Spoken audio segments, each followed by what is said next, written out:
Well, good morning. This is Mike Tillison at the courthouse. Curt Vanderwall, coffee hour. You want to see my scar? What did you do? I had a little fight with a tree limb and I lost. Oh, no.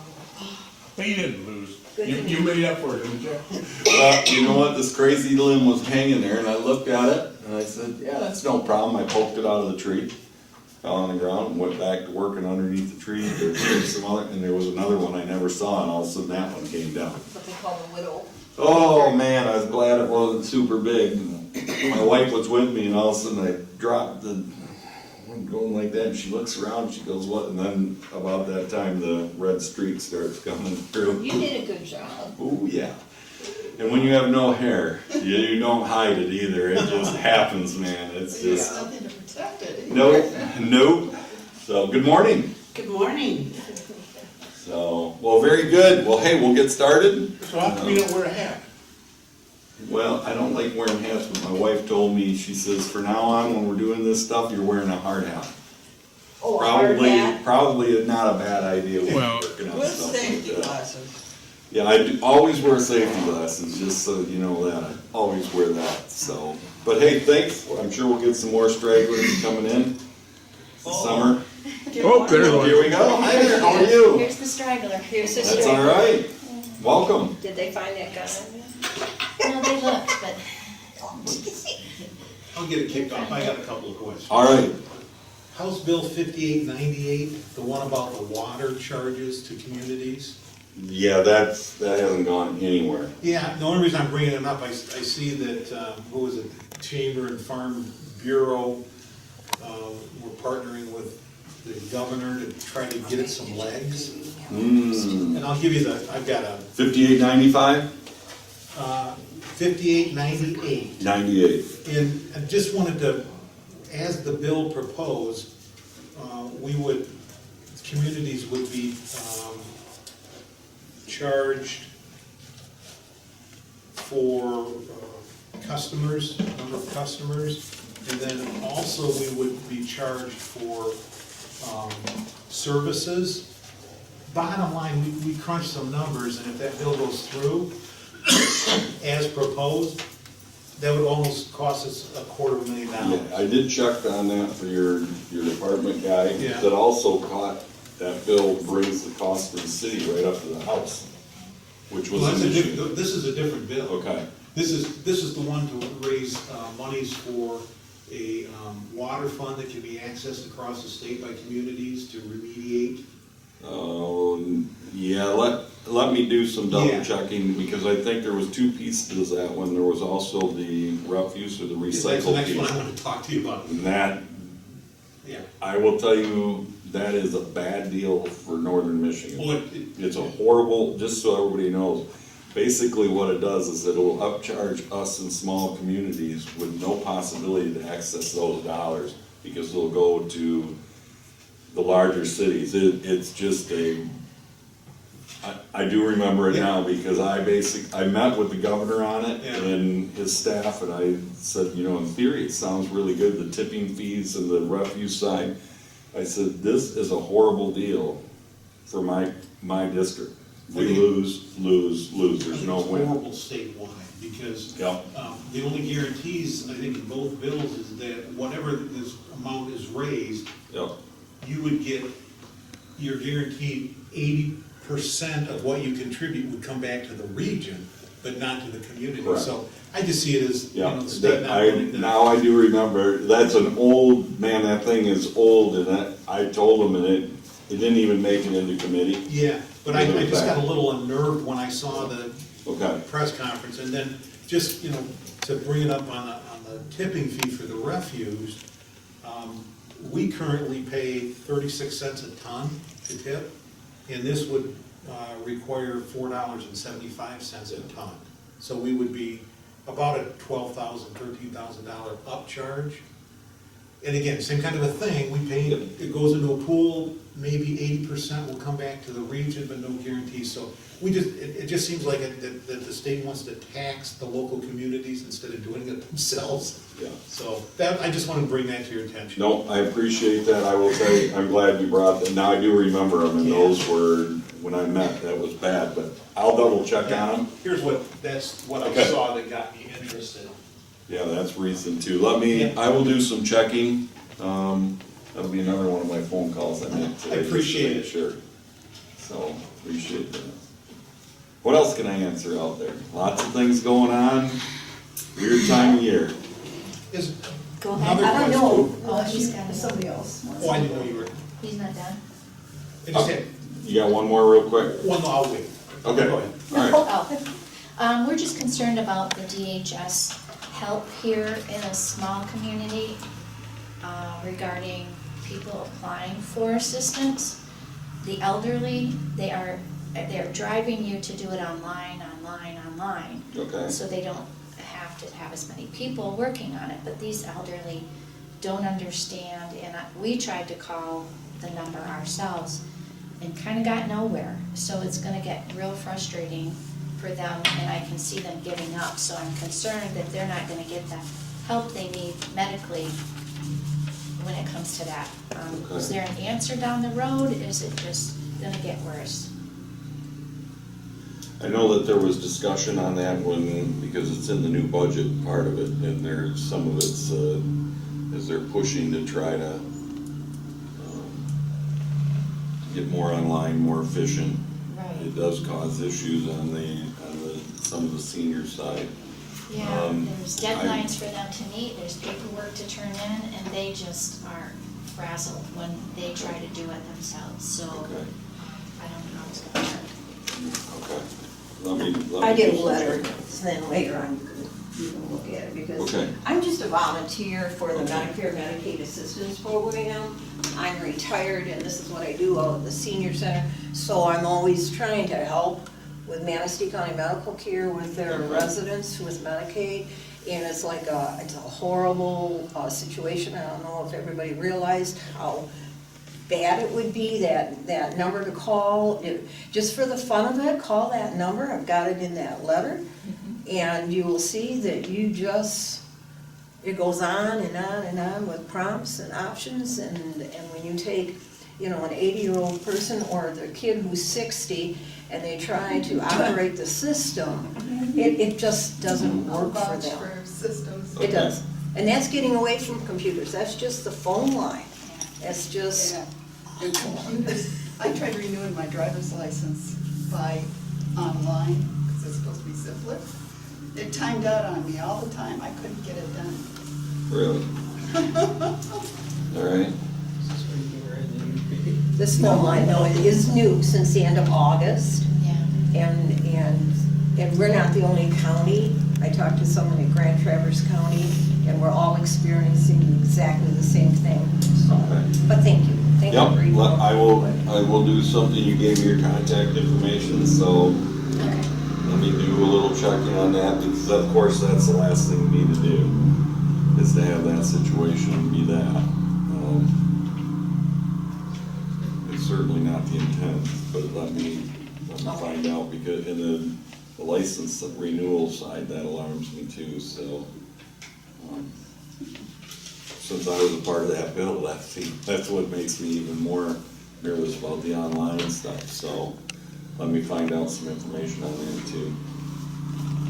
Just another quick question. Is there any movement underfoot to try to reverse the DEQ's lead and copper rules that they introduced about taking control of the lines right up to the house and replacing them? Because they've implemented those rules, and I just wondered if the legislature was going to be able to do anything to reverse that. I know that there was talk about that, again, because of, the property line, it needs to be the responsibility of the municipality to the hookup, which is X amount of feet from the roadway. But once it comes to the homeowner, that's still gotta be their responsibility, so. But hey, how are you? How are you? But I'll check on that too. Yeah, please.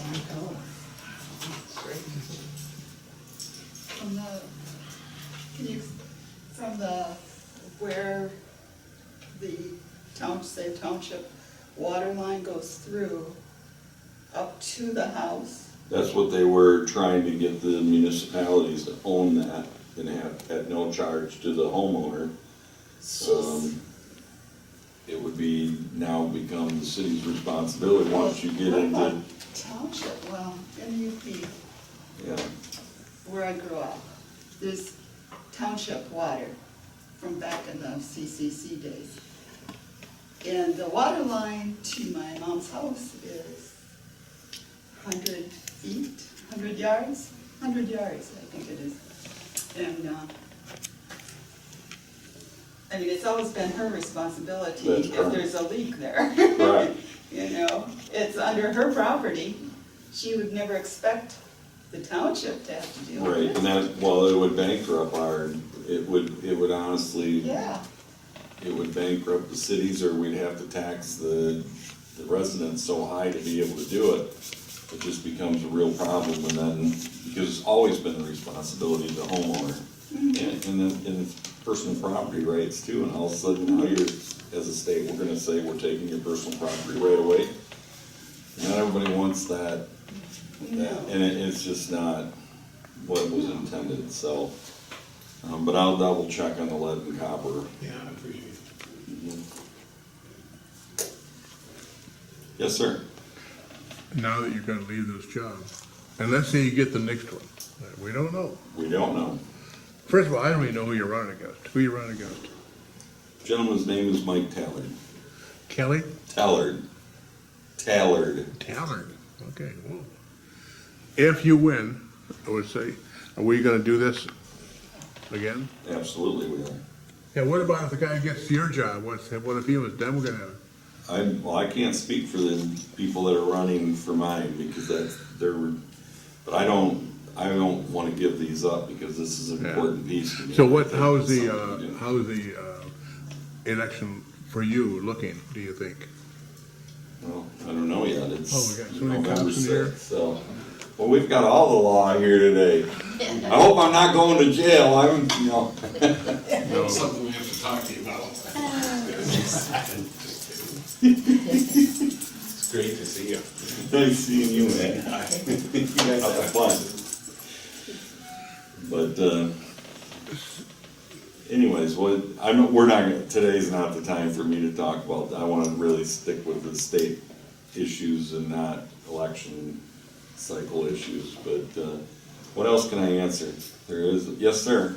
The quality assurance assessment program for Medicaid billing with the ambulance services. So the first round of tax bills, I guess, for lack of a better word, have come out now. And those are designed to collect money to raise the Medicaid reimbursement rate for ambulance providers.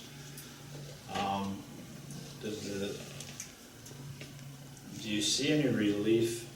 I think we're almost at a break even or slightly ahead of the curve, gonna benefit a little bit from that with our Medicaid payer mix here, but do you see any relief from the areas that have that lower Medicaid payer mix where they seem to be, kinda, I look at it sort of like Robin Hood a little bit, maybe taking, taxing those communities that have that lower mix and aren't gonna see the benefit from it.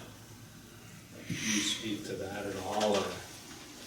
Well, I will tell you, I don't know enough about I know that we had discussion, and that's the problem with how they run the map on the Medicaid reimbursement. We actually fall in a lower rate than some of the other places, and they get a higher rate, which becomes an issue, because our costs are higher than those areas that get a higher rate, which most of you understand. So that was, part of that is a federal issue, and that gets really tough, because now we're dealing with, the federal government and the state government trying to work those zones out and getting them, but there is discussion. But I will tell you, they're set right now, and I don't see a lot of change for this year, but it's certainly on the horizon, because I know we discussed it. We had a lot of, I'll put it mildly, heated discussions about, we forget rural areas and what the true cost of running because our runs aren't 3 blocks. Right. And of course, we aren't as frequent either, but, Well, never mind the, you know, for-profit or governmental, you know, Right. the differences in those, well, in and the what funds for-profit. those agencies. Well, as you aware, the for-profit, you know, we had a series of bills go through on some of that, especially for the air ambulance services, because we had some for-profit groups that were bankrupting individuals because of what they were charging.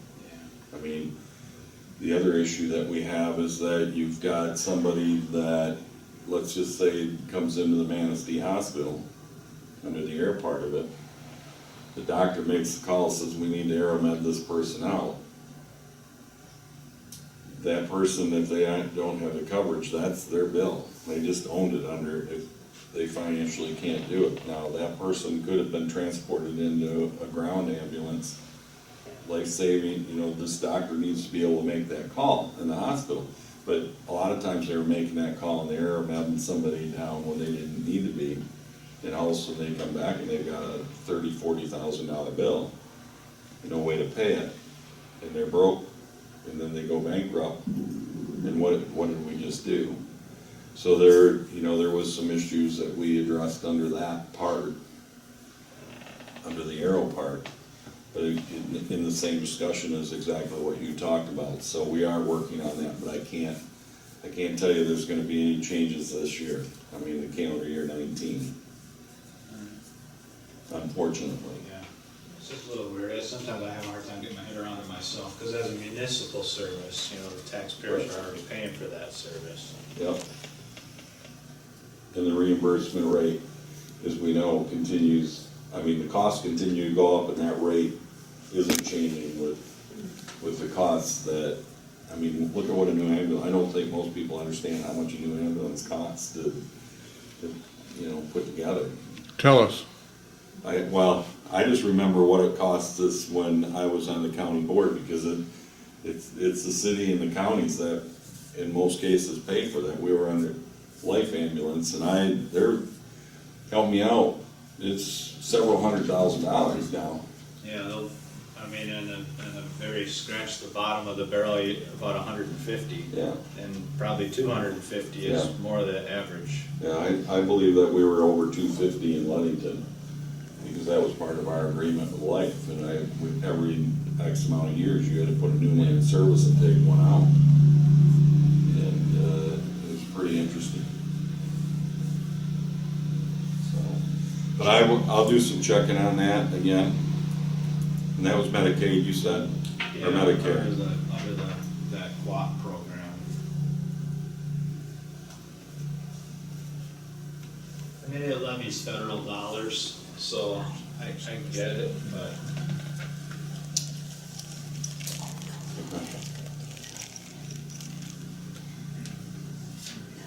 Yes, sir. I'm Jim Westesky from Vanderwall Township on the board there. Okay. This summer, we went to Lansing, had a committee meeting on Langland Park. And I know you know where that is, because you're out there on your motorcycle, and the Yep. DEQ and all that was out there. Yep. Anyhow, nothing's been done on this thing, and it's legislators who, it just stopped. I don't know why they stopped, but I need to find out. We called Boer, I know he's leaving, that means it's gonna be in your ballpark. All we did is ask so we could take that sand down, and I Right. don't know who's dragging their feet the way they're dragging it, but we have spent thousands of dollars, and economically, it's hurting us up there, because that's a tourist thing that people come out there, and we can't utilize what we have out there, and we put all that money in it, in the bathrooms and the walkways going down to the beach. I just need some help from your side. Well, here's where I'll tell you we are right now. It's DEQ. The DEQ labeled it critical doom. I know that Senator Boer has got a bill that we've introduced on that. And I'm aware of that. I will have to find out where it is. It's stalled right now, I'll tell you that. But the DEQ holds the power and won't allow us to touch that sand, and there's nothing that you can do, any people can do, because of how they have that labeled.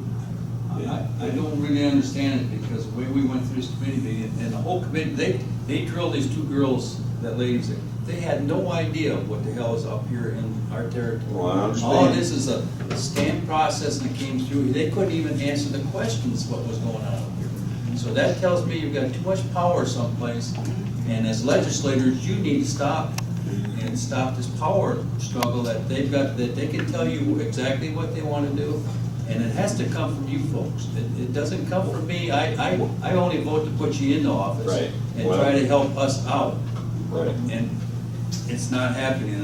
Well, and here's, now you're getting into a heart of an issue that we've talked about a lot, and I think you need to understand, and I think we've had this discussion in this room many times, and I think you all know, and I've talked about the DEQ, and it's overstep and it's overpowered because of term limits and what it's done, that they just stretch you out and stretch you out and stretch you out. And then what happens is that you put a bill in, and if they don't get enough support on the bill or they can't get it through committee, it dies. The problem goes is that sand wasn't there. And in what I have said and what I've stated is the DEQ has several branches throughout the state. Now, we had the same issue in Mears, Michigan. Hello there. How you doing? Good. In Mears, Michigan, where a sand dune was eating the houses down there at Silver Lake. That DEQ permitted it to have that sand removed. But the DEQ that's based out of Cadillac, which runs us here, said this is a critical dune, we're not gonna allow it. And so I stated to them, that's fine, because that house that's just next door to the park, I said, what are you gonna do when that gets eaten by sand? Because it's happening right now. And I said, what are you going to do? I said, because you now own that house. To me, you've just made the decision that you own the house. Well, no, I don't own it. But I said, this is what we're talking about. The problem is they outweigh you and outweigh you, and that's exactly what they've done, because Senator Boer introduced a bill, and he's terming out, and now I'm gonna have to carry the torch again, and then I've gotta get the ownership of all 38 senators and the majority of the House of Representatives. And when it comes to these nature issues, I'm just telling you, that's the issue where we have, and what we try to do with a series of bills that we introduced and got passed that hasn't been signed yet, because it hasn't gone all the way through, that the DEQ needs to be held in check, that we're following rules and regulations statewide, not just zone to zone. So I know where your frustrations are, because let me tell you, I've spent too many hours on that park. And to me, it's not a park. We can't even clean the thing right now. I mean, when I walk down to the beach, it's trash. You can't run a machine down there because they won't allow that to go.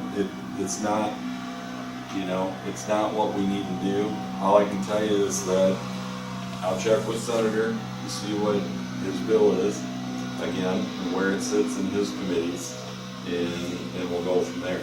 I just don't think if we, as a taxpayer, that we put people in there that we can't get something. This is our township, this is our county, and why the hell are they down in Lansing saying that little sprout of grass or whatever it is, you cannot touch it?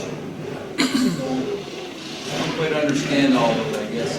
Well, You got some bureaucrat someplace. yep, I don't know what you can do, but you can't. I don't disagree with you at all on And then that. the second part, and I know you were, the second part of this is this no-fault insurance. I know you were against it, and I understand the state just put another 13% on our goddamn car insurance that we have to pay again, which to me is baloney.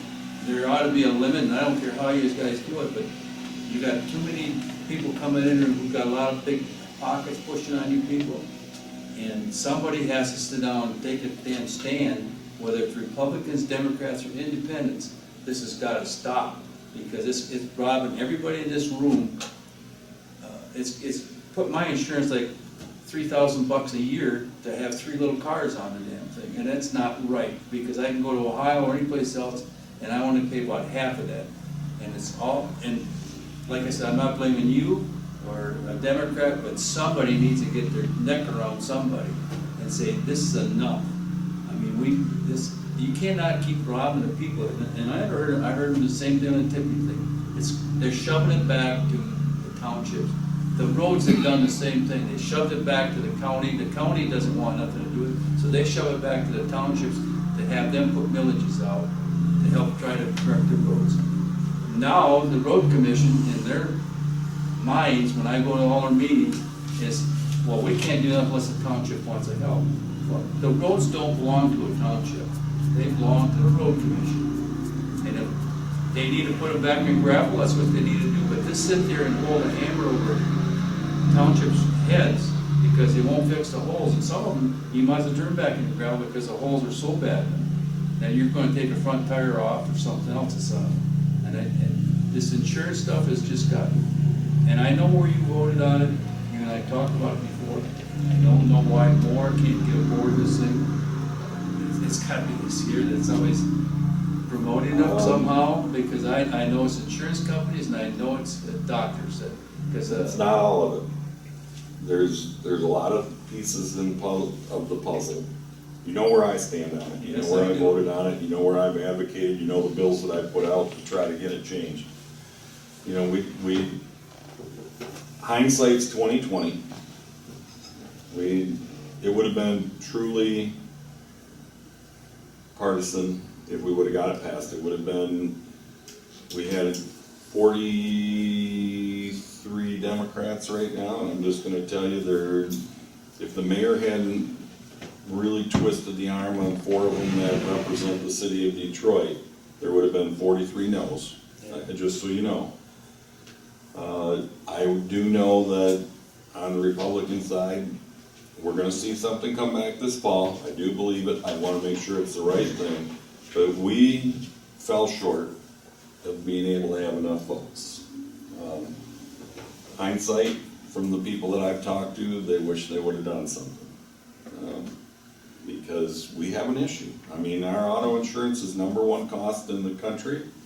There is no ifs, ands, or buts about it. I was knocking doors Monday in Northport, and the gentleman said, "See that car right there?" And I said, "Yep." And it had a Michigan license plate on it. And he says, "You know what that cost me?" And I said, "I don't." He told me the number, and he says, "You see the vehicle right next door to it?" And I said, "Yeah, nice brand new vehicle. Got an Ohio plate on it." He says, "Cost me less to drive a 2018 with insurance in Ohio than it costs for me to drive this old Reliant K car." It was a Reliant K car, so you know how old that was. He says, "I'm paying more money for that car than I am this brand new one in Ohio." And he owns a business. I mean, it's just what we've done. We're losing economic base in the state of Michigan because of it. We've got people that are making choices not to live here, and I know people laugh at me when I say that. They think that's not true. It is true. I mean, when they start looking at the cost of living, there's all things that go into it before they move. People are making those decisions now. And we've got to get it fixed. And I know there's a series of bills that are being worked on right now to put it to the people, to eliminate it, go back to 100% tort. I'm not sure people want to, I'll tell you, you're opening up a can of worms to go to that. My friend was an insurance agent. I talked to him about it, and he told me, he says, "Curt," he says, "there's no way under your current system I would ever want to sell insurance in the state of Michigan." He says, "Because there's no stopgap. There's no stopgap. I mean, the hospitals can charge whatever they want. We have no idea what's going to happen from an accident 20 years down the line, so there's no opportunity for us." But he says, even if you put $1 million cap on it, he says, what that would do in the future for you guys, understand, it would help immensely. But he says, and tort is under fire too. I'm just gonna let everybody know, because everything, it affects the less fortunate. I'm gonna tell you that right now, and you hate to say it, but somebody that lives in Chicago, if they're less fortunate, they get in an accident, it's not their fault, somebody hits them, it gets thrown into the court system. Those folks need a vehicle to get to work. They end up getting an offer, they take a settlement that probably shouldn't, but they have to take it, otherwise they're caught up into the system. My buddy goes, it's killing me. As an insurance agent, it's killing me. I have people that weren't even at fault in an accident, and they're getting sued, and we're settling because it's just easier to settle than to fight it. And he says, we've got stuff that's tied up in the system, and he says, we're 6 months to a year on some of these cases. And he says, my people, you know, my business partners, you know, his folks that he represents, he says, they're making decisions that are affecting me. He says, and he says, we got to have tort reform. So it on both sides, but we've got to fix it. We've got an issue with people want to make money off folks. We see it every day by billboards, we see it every day on the TV, we see it every day on our internet. We've got a problem. And I'm gonna tell you right now, I do believe something's gonna happen. We've gotta fix it, because if we don't, it went up $23. We're at $191 or $192. Why does somebody that already has that, my thing, and I've stated before where people argue, why if somebody has insurance already, do they have to pay insurance again? If you already have Medicare, Medicaid, you're already paying for that. We are the only state that all our money that we pay into taxes for those things, zero come back to the state of Michigan. It goes to 49 other states right now because we have unlimited. They go, why do we need to put that there? Because we made that choice. Never was originally intended to be what it is. There was a stop in it. Somehow it changed. Sounded really good, but you know, back in 1970, whatever, things were pretty cheap. Now we're in 2018, and we know what insurance is doing. Our cars are no longer the cars they used to be. Every one of them has got a brain in it. So, you know, the comprehensive piece of our insurance is going up dramatically too. We can't stop that, no matter what we do.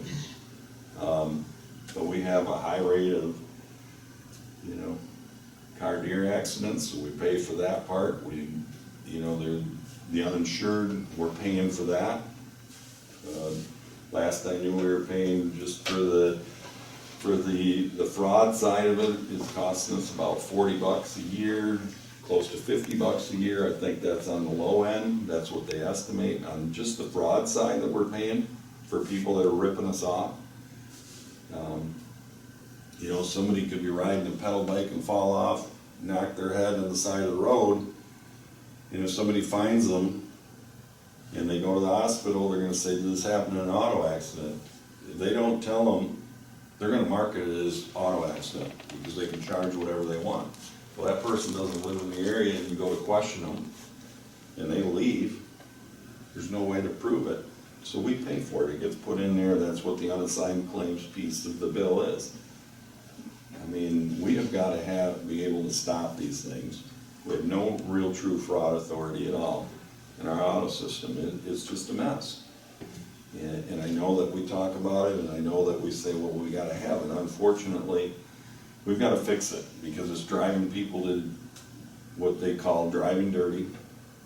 And, you know, and I think I told most everybody about the hearing that we had in Lansing, and the lady came in from Detroit and said, you know, you're forcing us to drive dirty.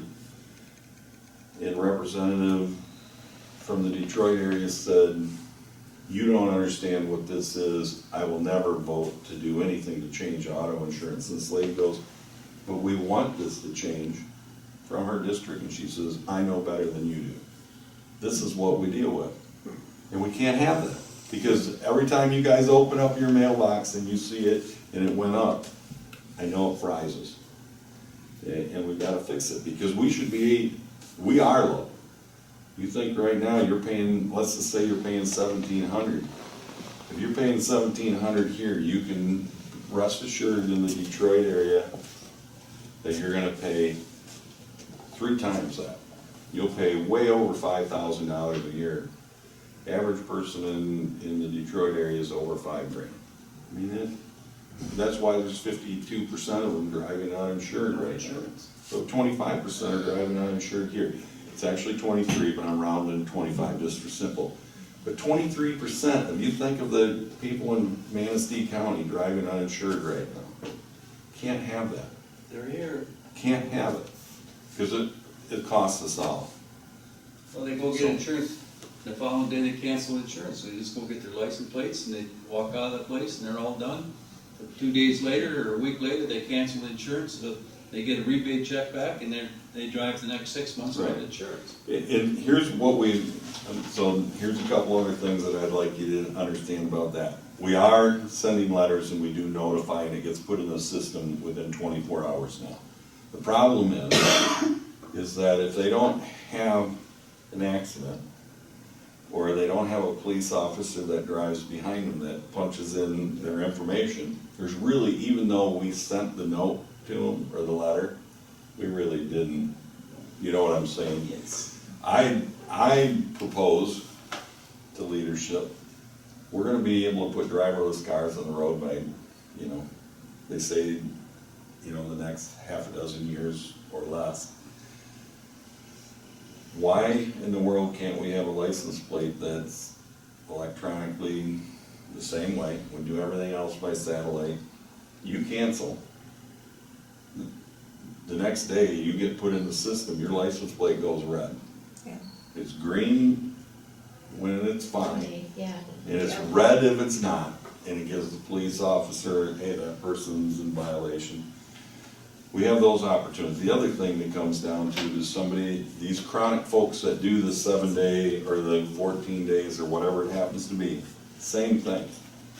What they do is they'll go in, exactly what he said, they buy their insurance, they go in, they cancel it, so they get charged for the month. And then they gamble for the year to see if they can make it through, because they have the registration. Then they go to a different insurance agent. So we have no loyalty inside. An insurance agent is paying, they're losing money on that person. But the state has to, when they go in there and reapply and they give them the driver's license, it pops up, says, you're a chronic policy canceller. It's, it's mandatory that you pay 6 months, or you pay 3 months, and there's only gonna be the tab that lasts that long, because the biggest thing is we cannot have tabs that are good for 12 months if somebody's only prepaying. And we're living in a society where people take advantage of the system, and unfortunately, good citizens pay for those folks that take advantage, because if they're in an accident, ultimately, if they have no insurance, if they have passengers in those vehicles, you now own everybody in that vehicle except for the driver. So if you had an accident, somebody's uninsured, and there's 3 people in that vehicle besides the driver, and there's injuries, your insurance now picks up those 3 people. You don't pick up the driver, but you pick up the 3 people. And now it's yours, even though you weren't at fault. And that's an issue. We know of folks that come in out of state, getting a fender bender on purpose, and now they take advantage of the system. And those are the things we've got to stop. And yes, sir. Wouldn't it be the driver's fault? It is the driver's fault. Then it's But not my fault. But it's under our system that we've put in place under no fault, quote, no fault.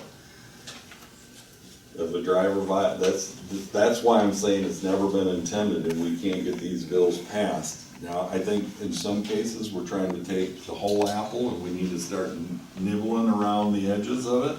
But people go, why do I wanna make that change if it's only gonna save $50? $50 is the first start. We tried to get the unassigned claims bills passed, we got it out of committee. We couldn't even get it out of the room because there was no support. And I'm thinking, well, we didn't even bring it to a vote, and I'm thinking, what? Well, it's only $40. Well, I'm not gonna change. If we don't start changing this stuff, You know, we gotta take little pieces of this, if that's what it takes, instead of trying to do the whole, we gotta fix it. We gotta get it done. And auto insurance, I don't think we wanna, honestly, folks, we don't wanna go back to tort. We don't have to. We got a really pretty good system, but we've gotta be able to give people options and limits. And if they can save 40% because they chose a $250,000 policy, then doggone it, we got somebody that's driving, that's insured, and they're insured up to that. Personally, for me, as everybody knows, I'm a motorcycle rider, I would always stay on unlimited, just because I know that an opportunity, if I'm gonna get hit on my bike, I'm probably gonna need more than $250,000 worth of insurance. I mean, it just happens. But that's my choice. I can make that choice if I need to do that. But I've also said, there's a lot of things that we can do, and we can get into the weeds, but right now, we've gotta get it fixed, because we've gotta give people options, we've gotta get them insured. Because if they're not, we're gonna continue to grow the ones that are uninsured. And we know, and you know what, a lot of them don't wanna make those choices. But they're forced into it, and if it means I'm gonna put food on my table, or pay my rent, I'm gonna take a chance of not getting caught. And I mean, when I talk to my friends that are in the insurance business in Mason County and around up here, they said the same, and they joke, as insurance agents, they say, well, Michigan's got it right, it's the other 49 states that got it wrong. I mean, we understand. And they're all in support, because it helps them in the long run too. Because even though they're gonna cost them money, they're gonna have more people that are insured, and eventually, you know, they're hoping that it'll go up, so. Yes, ma'am? What are your thoughts about the ballot issues? I don't like them. I guess personally. All three of them? I don't like, I vote no, I will vote no on all three, yes. Yeah. What about the ballot issues that you recently approved? For the minimum wage and the. Sick leave. Right. There was reasons why we approved those. I think in the long run, we know that minimum wage is already at that point. There's some things inside there that we need to change. That was an overreach. That would have actually cost our small business owners, and probably put a lot of them out of business. And probably the biggest thing is our restaurant folks. You will see, if there's no changes that take place in that, you will see most of the restaurants disappear that are mom and pop restaurants. It'll really affect, it was just, that's a bad piece. So that's the reason why we did that.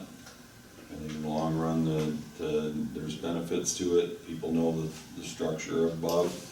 But, you know, we have an issue of outside money coming from different states for people to make money off these ballot initiatives.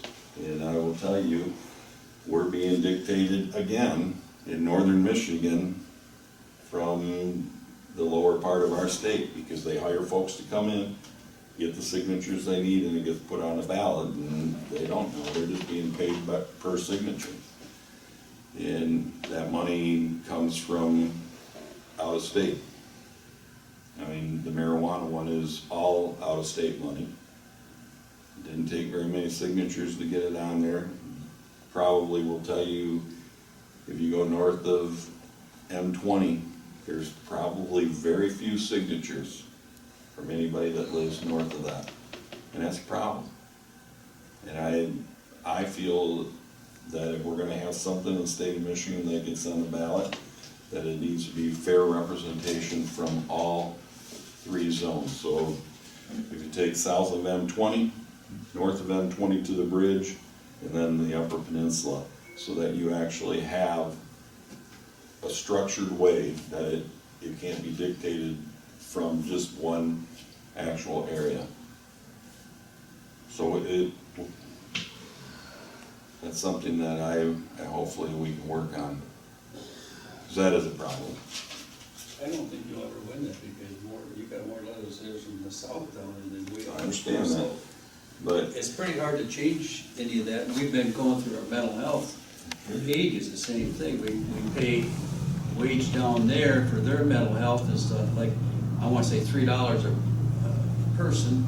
Up here, we're allowed $1.25. right. What makes you think we're a rural area, that's any different than what the hell we have up here? And we've Well, fought actually, this for 12 years that I've been right. on this board. Right, it goes back to the same thing we were just talking about in our ambulance service. We're Yes. actually reimbursed at a lower rate, and our costs actually cost because of where we're at. It needs to be even, I mean, whatever the number is, it needs to be even statewide, because our costs really are no different. And you're right, it gets to be a very big argument, and Although we did win now, I think it's got to the point where they're gonna give us the same kind of money that they have down there, so we're almost all equal, any part of the state with the mental health. And it's been years that we've always been way under budget compared to what the state got, or the cities got, just because they didn't use their money right, and we were using ours right, we get penalized for it. And as you know, and the money comes up to us, if another mental health needs some money, and we have the extra money, we give it over to them. That's not what the idea is. The idea is that we have more programs we could put on and do if you paid us exactly the same kind of money that you're paying them downstate as we would get up here. Right. And they don't understand as rural that we've got to travel all over this place up here with our customers, and they don't have to down there. It's a hard thing to do, and like I said, I know what you want to do, but if you only have one representative up here and they got 3 of them down there in a small area, that you going 1 against 3 is pretty hard to beat. well, it's about relationships. We've gotten a lot of things done because we can build relationships and you can get it done. And if you can, the problem is that a lot of times we don't try. And if you never try, you're never gonna win. And the thing is, we need to remember that we're trying to do the right thing for the state of Michigan and for everybody. And we've gotta work hard up north. And you're right, if we don't have relationships from north of M1, M20, if we don't have, we're out in the cold, folks, because there's not very many of us. We've got 4 senators, basically from M20 north. So you've got 34. Yes. So, you know, those are the things, you know, that we've got to remember, that you've got to work well, and if you can, you know, play the old thing, if you play in the sandbox, we can get things done, because we've got to take care of us. We've got to make sure that we're always working hard to make sure that we're taking care of our northern districts, because it affects us greatly. And I mean, it affects us down in the ambulance service, to our, what happens in our communities, and the mental health side, the health side, hospital reimbursement, everything. And, you know, we've done a pretty good job of getting some things done, and we've worked hard at that. Is there frustrations? Absolutely. But you know what, you can't just throw your hands up. You gotta go back at it again and say, okay, what if we change a little bit, you know, the verbiage, and start over with a new bill, and you try to work it back through again, and in a lot of cases where we get, you know, we don't get everything we want, but, you know, we do move forward, so. What else can I We've answer? been doing this over 12 years with that park out there, so. I know. Don't tell me anything. Well, about I'm gonna tell you, I've only been working 2 years on the park, and it frustrates me more than you know, so. We've been there a long time for that. Yeah, we'll get there. What else can I answer? Seems to me that you representing an area of the state that's underpopulated.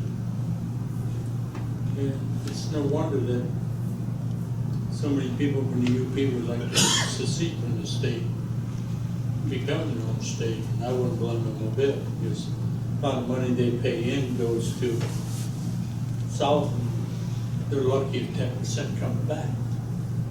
In any shape, manner, or form, whether it's taxes, parks, recreation,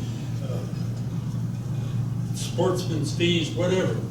Yeah, well, and here's and you know, you bring up a great point.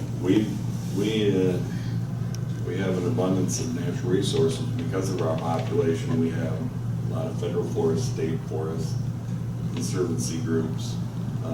This was greatly affecting what's happening in the UP. Cost of living in the Upper Peninsula, your family, I don't know if your family's still there anymore or not, but the cost of living in the UP is ridiculous.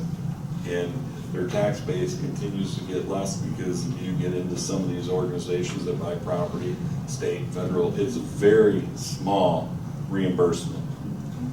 And the problem goes with that is that was the other piece of the bills that we had, that we got passed, that we can't allow the state to continue to buy more and more property because it greatly affects small communities. We've got, and then what happens is you start seeing some of those pieces be bought, and then they close them down. A conservancy group can close that down to general use, and they pay no taxes or basically very little, and that becomes a problem.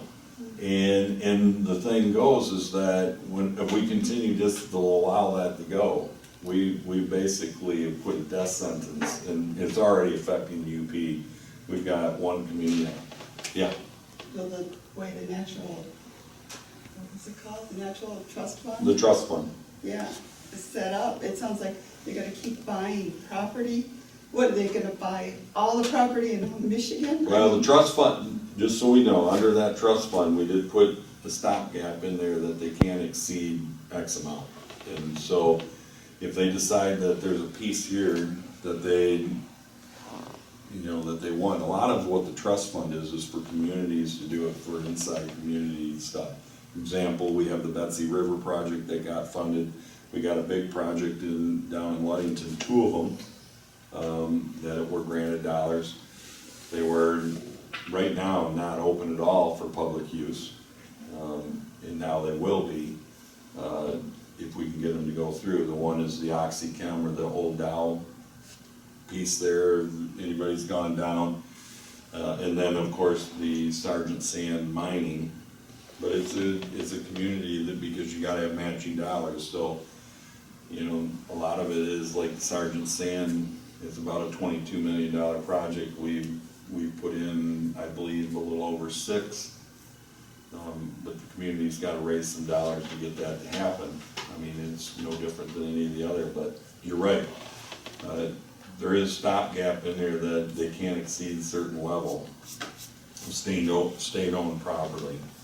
And if we do, then they've gotta sell parcels off, because what we're doing is if we take all that tax base away, we're just crushing. I mean, like I said, we've got one piece in there that we stopped the sale, but it was gonna go to a conservancy group. It was the only way for 4-wheelers and snowmobiles to get into this community which is huge business in the UP. It would have shut that off completely. It would have ended up, that town would just, might as well just fold up and go away because they can't survive. So there is a lot of work with that, but, it always sounds good in theory, more, but, I encourage that we have to have more state-owned property in the southern part, but there's not a lot of that available, and it's tough. And we just can't keep dumping more. It sounds good, but that's exactly what you said. It affects us because of population. You representing where you represent here in northern western Michigan, you're fighting a group of people in the southern part of the state, representatives and senators. You can't win. You're not going to win. And the reason for that is because they represent a whole majority of people who ain't got no common sense, and they have to go along with it, and they vote accordingly what their constituents want, which shows that they have no common sense. In some cases, they do. You're right. In some of that, I'm not. We had that with the indigent defense bills that we just passed through, that we had promised that we were gonna pay 90%, counties would pay 10%, then the bill changed and it went to 20%. And there was a gentleman that got up and he gave a great floor speech about how, you know, we as representatives, and he, you know, was mostly talking to us on the one side of the room. And so we got done with his floor speech, and then, you know, half a dozen bills later, this indigent defense bill comes up and he votes in favor of it. And of course I voted no. So I said to my seatmates, I said, well, I'm gonna go and talk to the representative and ask him how come he violated his own policy. So I went up there and patted him on the back and I said, Representative, I just wanted to tell you, great floor speech today about how we're taking things away. I said, it's taken you all of a half hour to violate your own floor speech. And he goes, where? And I said, the indigent defense bill that you just voted for, that's costing your taxpayer an extra 10%. And he goes, you're right. He goes, oh, well. I mean, this is exactly, you know, but you gotta, you know, we've gotta be, and you know what, he looked at me and he says, you're right. He says, you know, I blew it. But at least, you know, you gotta go and be able to go over there and you can do it in a nice way and call them out. But you know what, these are the things that we don't, if we just sit there and we just say that's what they do, you still, you know, when it was done, you know, afterwards he came up and he says, you know what, he says, I appreciate what you said to me. He says, I didn't want to go back and change my vote. But he says, if nobody said anything, you know, he says, I just was told in caucus, you know, where we were gonna be, and I agreed with what they said, but I said that's exactly what was wrong, because most people didn't read the true in-depth piece of that. But very few have come out of any type of county government or local government down in the state. And they don't understand when we make some of these choices that we're affecting the cities and we're affecting the counties, and the only way they make up that difference is they pass it in sideways. We look good down there, but we made now the city leaders and the county leaders take the hit. And we can't continue to do that. So, you know, those are the things we work on. I will tell you, it is a great experience. Is it frustrating at times? Absolutely. Is there things that you would love to be able to do? Absolutely. But you know what? We got a 50, you know, let's say a $57 billion budget in the state of Michigan. What's mandated out of services and what we actually control is a very small piece of that. And we've got to be very careful on how we do it. But we've got the mental health side, or the DHHS. It takes up about 40% of, you know, the $56 billion, or close to that. And it's not enough. I mean, we've got mental health issues that we've got to figure out what we're going to deal with. We've got other issues. We're an aging society. We've got, unfortunately, folks, we don't have people that are going into the plumbing trade, into the electrical, into the building. We're hurting. We've got to do everything we can to give people the opportunity of what we used to have in the career trades and the skill centers. And I know that, and I've said it before, not everybody wants to go to a college, which is really a 5-year college now. It's not 4 years because of what they do. But we've got to work hard to give them the opportunity to use their hands in the high school, and hopefully some of them will find that, you know what, I went to a 2-year trade school. I'm going to take care of my family very well, and I'm going to have a great opportunity, because I'll tell you, as we get older, and I don't see anybody really young in this room, and I'm not being smart, and I consider myself in the same group. I'm not a plumber, folks. I don't know how to do plumbing. I can do some basic stuff, but if it's running new plumbing or putting in new, I can't do it. I'm afraid of electric. I'm going to tell you, I'm afraid of electric. So that's not I can change a plug, but of anything else, I don't understand. That's not for me. I need somebody to do that. And we're going to need that in the health system.